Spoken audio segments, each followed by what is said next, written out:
तिवसा तालुक्यातील कुर्रा police station अंतर्गत येणाऱ्या कुर्रा ते कौंडण्यपूर रोडवरील मारडा गावानजीक 9 फेब्रुवारीच्या दुपारी 2 वाजताच्या सुमारास गाडी क्रमांक MS27 AC 1133 टवेरा वाहन याचा भीषण अपघात झाला।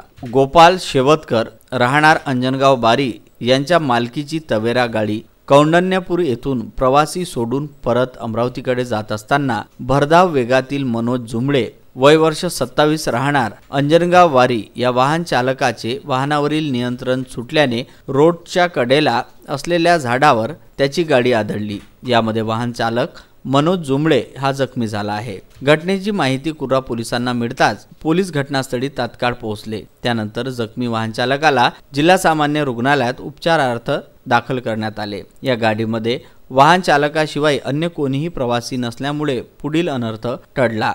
घटनेचा पंचनामा करून कुर्रा पोलीस पुढील तपास करत आहे। कौंडण्यपूर येथून विदर्भ न्यूज करिता रामचंद्र मुंदाने।